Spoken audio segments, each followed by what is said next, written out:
Welcome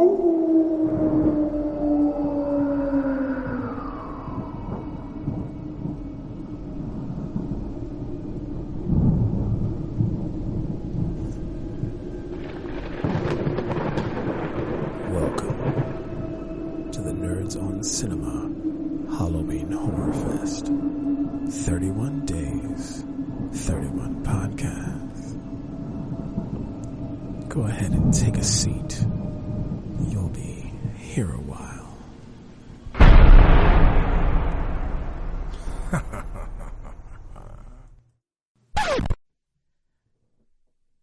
Not so fast. Welcome, everyone. This is Nutty, and we're bringing you something a little special. This was supposed to go out in October, but yeah, your girl was busy and things didn't happen and life was crazy. And we all know the excuses, but I don't feel so bad because this is the only episode they recorded anyway. But we are going to have some special features. This is kind of, think of this as a bonus. This is your bonus. This is Jen and Jason doing what they do best and have not done for years. And that is talk about scary movies for their Halloween Horror Fest and give everybody all the juicy little details. So let's listen to them ramble on about this movie. But here's my warning for you. There's likely going to be swears because it's Jen and Jason and I was not there and I'm not editing them out. That's the thing. You are getting them unfiltered and unedited. And you might get spoilers because Jason is full of chicken and spoilers. We know this, but enjoy it. It is a treat for you. Listen to their episode. And if you like this, if this was a lot of fun, give us some feedback. Go to their Nerds with Voices Facebook group and let them know that you'd like to hear more of this. Let's go to the Discord, tag Jason, J-Otaku, let him know that you would like to hear more of this. They currently don't have a home, but I have offered the Nutty Bites feed for them to have as a home. So you know, they're both busy in school and work and they're doing all these amazing things and we love that for them. But if they want to give us some juicy tidbits, little bites of nerddom, and they want to talk nerdy to us, let's let them talk nerdy to us. So let them know that you enjoyed it.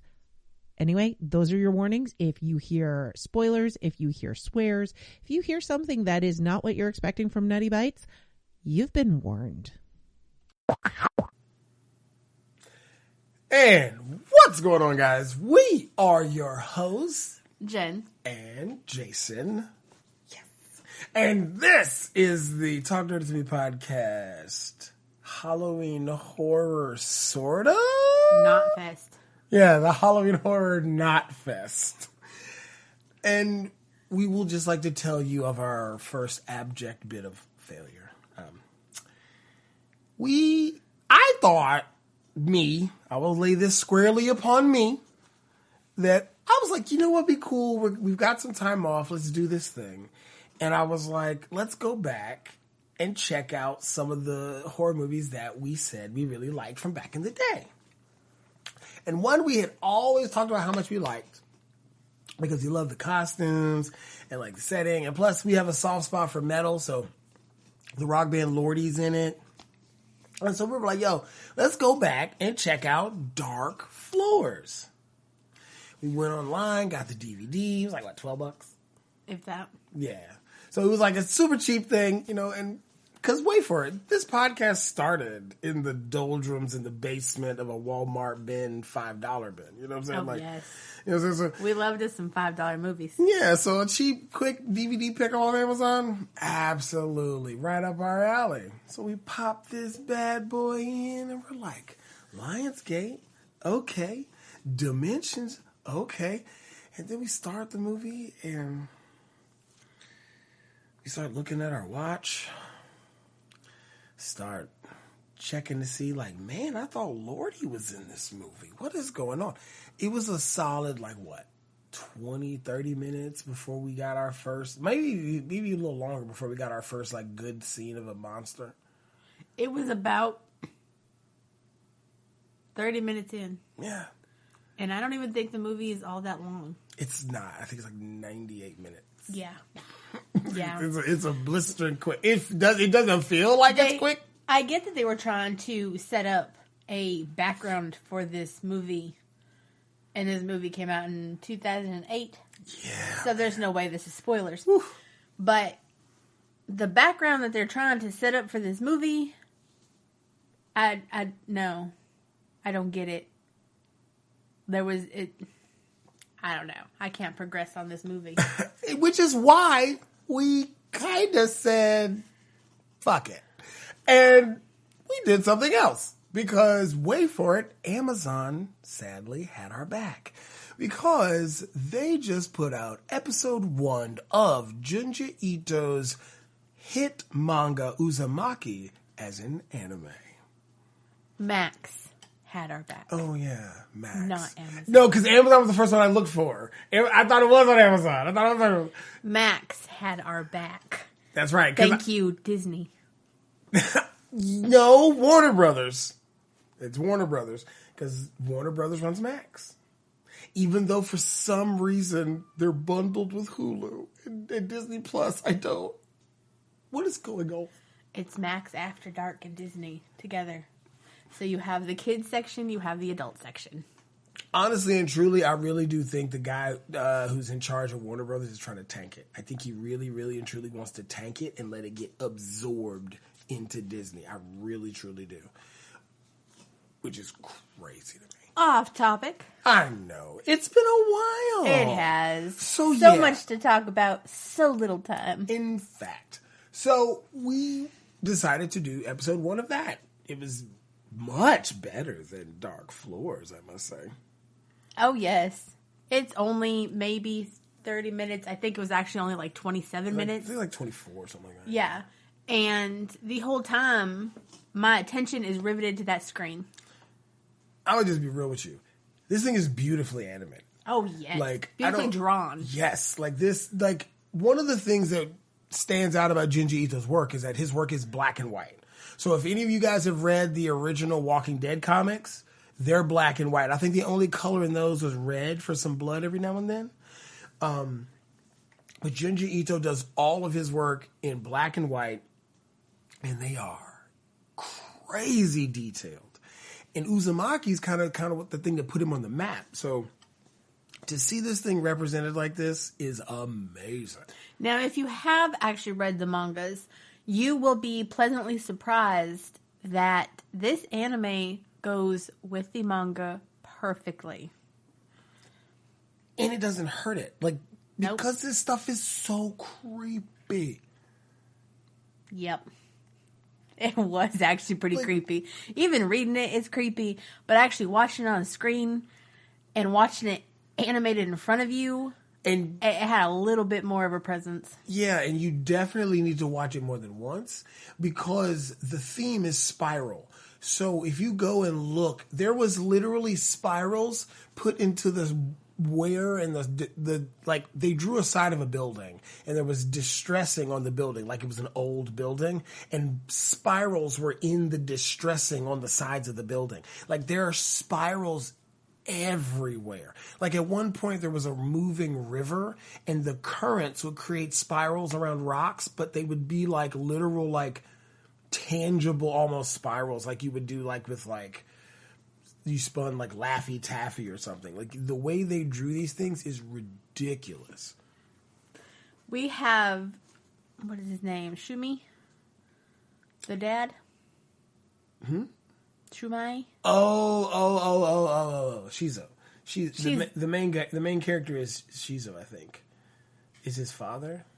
But anyway, his father's the one that... the father is the first one that is obsessed with these spirals to the point that he gets anger issues and then he has to swirl water or soup just to calm down. His bath water, he has to swirl it clockwise, mind you, before he can get in. You just see all the little things that starts happening. He gets all excited over a pottery wheel because it makes spirals. And he actually commissions a piece of pottery asking for black, thick spirals to be put into the piece. But he also wanted it spiraled to give him that dizzy feeling. Yes. He actually did say specifically he wanted that dizzy feeling all the time. Not Disney. Thank you very much. But then, when this, mind you, we cut back and forth because we're getting little bits and pieces of other bits of stories, right? So we get, not only do we get, his name is, the main dude's name is Shuichi. His dad, is the first guy we kind of see start being obsessed with it. And he orders this pottery, but Shuichi at school, some kid at their school comes in and he's kind of obsessed with it because he's he only comes to school when it rains for some reason. And then you also have a girl with a crescent-shaped scar on her forehead who, when Shuichi first sees her, starts freaking out. He's like, yo, I feel these spirals. She's a spiral. I don't know what is up with her, but something spiral about her. Now, that character herself, she said when she got the scar, after, or every day after that, any person she had a crush on had a crush on her also. But it was basically just everybody was obsessed over her after she received this scar. And she could never figure it out. So, once we've kind of established these couple characters, we get back to the dad. And when Shuichi's girlfriend brings the pottery that her dad made for him, he's like, oh, no, I'm cool. I don't need it anymore. Because I know you can make spirals with your body. And he's like, see, watch. And then he sticks his tongue out like a tentacle and rolls it up like it would be almost a snail shell. And of course this chick screams and darts out of there. And then we see a delivery being made as she runs out, and we cut. I will say now, manga readers, you already know what's about to happen. For people who don't, I promise you, yes, it is just as detailed, it is just as gruesome. Because when you finally see what happens in this package thing that is delivered, It is on some David Lynchian levels of grotesque, So, but yeah, and the thing is, it's like that across the whole board because the kid who was coming to school only when it rains, did that happen in this episode? It did. Yeah, he literally, becomes a snail. He becomes a slug. So what happened in this episode is the boy is drug out of the locker room by a bully, completely naked, and everybody sees the pulsing spiral on his back. That's as much as we see with this kid in this episode. Blink and you'll miss it.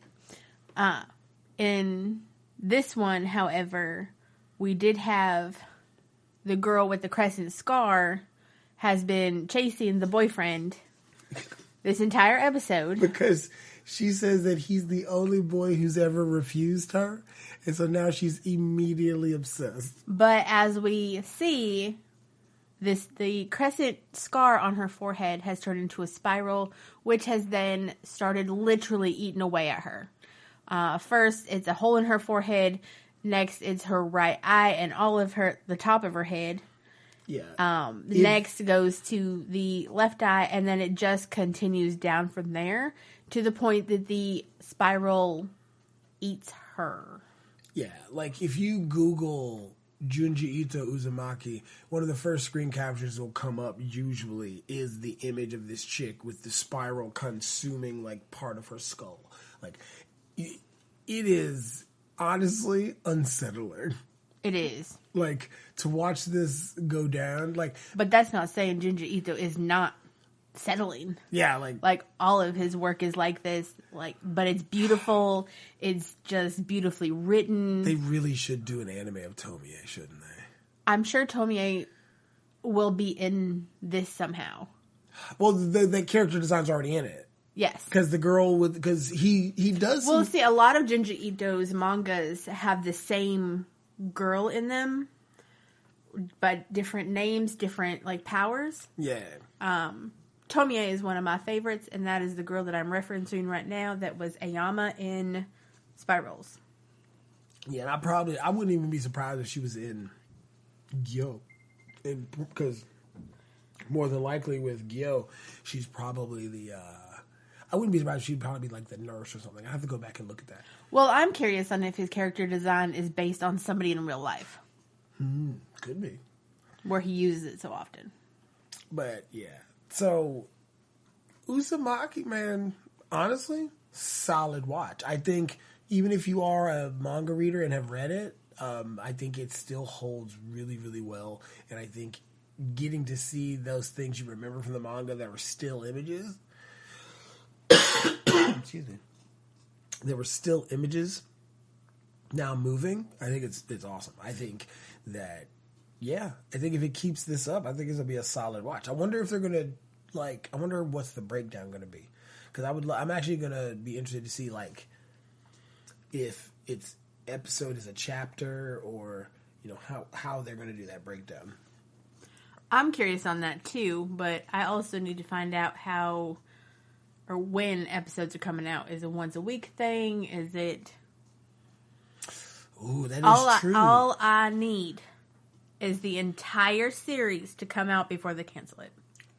That's true, because I think there's some new Vex Machina out, and I didn't even know. And that's crazy, because it comes out, like, on every Thursday or whatever. So, like, maybe if they do that, I don't think anime should be done that way. Like, I don't either. Not in this case. Like, I feel like because of the nicheness of anime, like, I don't think it can hold up in America to a weekly schedule like that. Or in Japan, it's kind of a cultural thing. You know what I'm saying? My thing is, it's a 25-minute episode, not an hour episode like we would find on normal TV series that people watch and go viral. Right. Being as it is only 25 minutes, I really feel like we could get 2 episodes a week. Okay. I'd be happy. Yeah. Or we could just put it all at one time. They get 2 episodes a week and give you about an hour of entertainment. You know what? I'll take that. I would think that would be actually actually might work pretty well. Especially because it gives you enough to where you can watch one episode and be like, oh, I'll come back to this. And hey, maybe you don't come back to it till the end of the week. And then by the end of the week, you got 3 episodes. Exactly. Every Friday for me. That's usually when I'm catching up on something. Yeah. I think that's actually a really good idea. So, but what do you think of it? I think I would absolutely... I just got done watching this an hour ago. I could go back in and watch it again.